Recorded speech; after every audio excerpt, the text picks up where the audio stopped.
დავიწყოთ, ხო? დიახ, დავიწყოთ.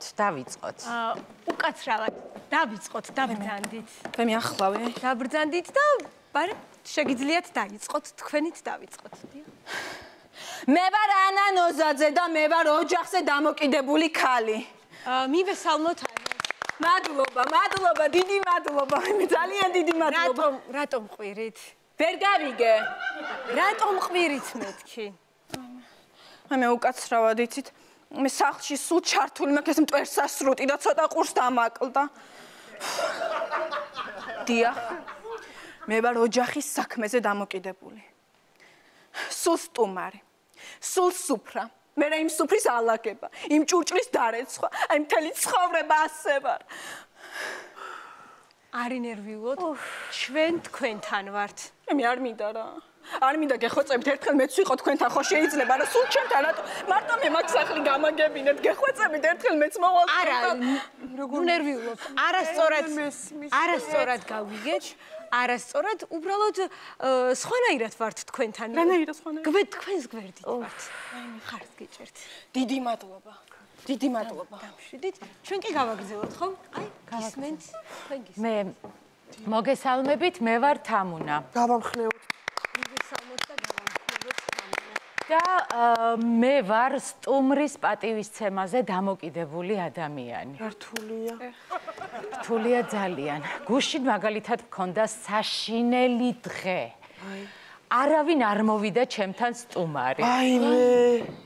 შესაბამისად ვერ დავრეცხე ვერაფერი. არც ფშიოდა. მე ავდექი გავშალე 6 კაციანი სუფრა. დავსვარე თუ კი რამე ჭურჭელი მქონდა, დავლიე 6 ჭიქა ყავა სხვადასხვა ჭიქებიდან. მე ავდექი და ტირილით დავრეცხე ეს ამდენი ჭურჭელი. აბა ეს ცხოვრებაა ეხლა. არა, ყველაფერი გისმის. ძალიან რთულია ვიმუშავებთ. ყავას ხო არ დალე? არა დავლიედი. აი, ძალიან რთული შემთხვევა, რა დღეში ხართ, არ გვინდა ყავა, რა თქმა უნდა და გავაგრძელოთ, ხო? აი, გისმენთ. ნერვიულობ იცით. არაფერი სანერვიულობ არის. მე ვარ თათია და მე ვარ ოჯახზე დამოკიდებული. მივესალმოთ თათიას. იცით, როცა ჩემი ქმარი მეუბნება რომ შიაო, იმ წუთშივე ვდგები და ვიწყებ საჭმლის გაკეთებას და მინდა რომ ეს პრობლემა დავძლიო თქვენთან ერთად, მეგობრებო, ჩემო კარგებო. ძალიან ნერვიულობ მაპატი. მე გაძლევთ პირობას რომ ამ პრობლემას აუცილებლად დავძლებთ და მოდი დავიწყოთ, ხო?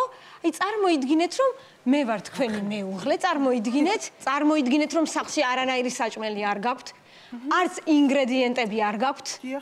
წარმოიდგინეთ? დავიწყოთ. თათია, შია. მე მაღაზიაში ჩავალ ახლა. შრალი, წვნიანი, რომელი გესიამოვნება. მე მაპატიეთ რა, ისევ იგივე, ზუსტად იგივე განმეორდა. არ შემიძლია, გამორიცხულია. ანუ ეს პრობლემა არ მოგვარდება ზუსტად. არ ინერვიულოთ, ყველაფერი მოგვარდება ჩვენთან, ყველაფერი მოგვარდება. თქვენ არ ინერვიულოთ, გავაგრძელოთ, ხო? ჩვენ გავაგრძელოთ. მე გავაგრძელებ. წეგან დამავიწყდა, მე თქვა, მე ვარ ამავდროულად ოჯახის მუჭუჭი. გავამხნევოთ. და რა იცით რა მინდა გთხოვოთ? იქნებ აქ მოსასვლელი რამე სხვა ალტერნატიული გზა მასწავლოთ, თორემ ზედაქუჩით რო ჩამოვდივარ, კუთხეში არის საოჯახო მაღაზია. ხო და ეს ცომის საბყელებელი, ქვაბი, კარტოფილის სათლელი და ვაშლის საჭრელი უკვე ვიყიდე. ხო და აი ბლის კურკების სათლელს დავადგი თვალი. ხო და ხვალ იმ გზით თუ გამოვივლი აუცილებლად შემომეყიდება და ფულიც არ ამაქვს და იქნებ დამეხმაროთ, რომ სხვა გზა მასწავლოთ. უკაცრავად ერთად. მე მგონი ეს მაღაზია ვიცი, იცი, კუთხეში რა, გზასთან ახლოს. ხო, საოჯახო. სხვათა შორის მანდ ვიყიდე ქვაბების ნაბორი, 100 ცალი. რას? არა, ისე კარგად. მეც ვიცი, ჭიქები ვიყიდე ისე კარგად ირეცხება. ჭიქები აქვს. სხვათა შორის ძალიან კარგი ფერადი ჯამები მივიღეთ. ამბობთ. ბატონო, მოიცადე. თქვენია ეგ მაღაზია? სწორად მიხვდით. აი მე კარგი. და სპეციალურად თქვენთვის დღეს პირველი მომხმარებელი მიიღებს 20%-იან ფასდაკლებას. მხოლოდ თქვენთვის, მხოლოდ ამ კლუბის წევრები. იცით, ესა ბავშვი მყავს ბაღიდან გამოსაყანი და ადრე რო წავიდე შეიძლება? ხო რა, წავალ ხო? უკაცრავად. ცოტა ადრე რო გაგენთავისუფლოთ შეიძლება. კი, რა თქმა უნდა, რა თქმა უნდა. უღრმესი მადლობა. რა თქმა უნდა.